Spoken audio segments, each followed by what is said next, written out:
Uns 150 veïns van tallar aquest diumenge la Nacional 340 a l'alçada d'Amposta per reivindicar la gratuïtat de l'autopista AP7, reclamar als alcaldes del territori que no canviïn aquesta demanda i que no acceptin les bonificacions per desviar els camions a l'AP7 com a solució a l'elevada sinistralitat. Desenes de veïns van fer una representació en la qual es van estirar de banda a banda de la línia contínua tapats amb llençols per recordar que la Nacional 340 és una de les vies amb més sinistralitat. Aquest dilluns hi havia prevista una reunió a Barcelona entre Foment, el govern i els alcaldes per abordar la qüestió, que finalment ha estat ajornada pels canvis al govern espanyol.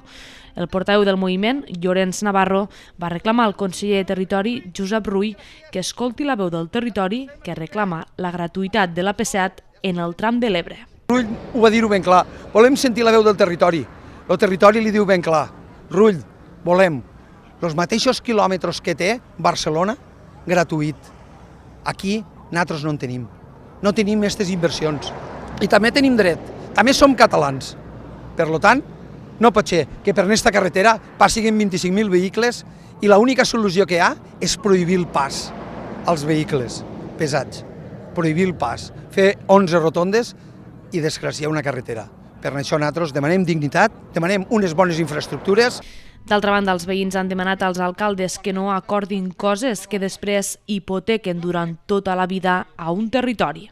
I que diu als nostres alcaldes que quan vagin a reunir-se, si no s'acorda a màxims, que se'n vinguen, que no acordin coses que després ens hipotequen per a tota la vida a nosaltres.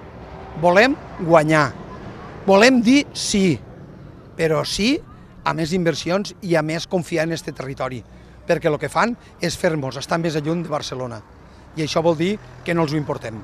Per la seva part, l'alcalde d'Amposta, Adam Tomàs, va afirmar que si Foment fa la proposta de bonificacions al govern, la Generalitat ha de decidir, però va assegurar que els alcaldes tenen clar que la solució immediata és la gratuïtat.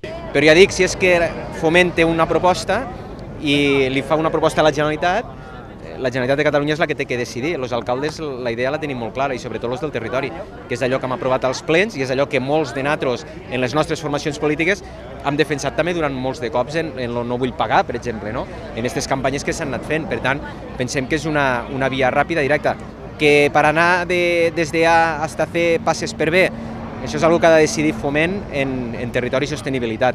Els alcaldes continuem mantenint el nostre posicionament. Al tall d'aquest diumenge també hi van assistir altres membres del govern i regidors a l'oposició de l'Ajuntament d'Amposta.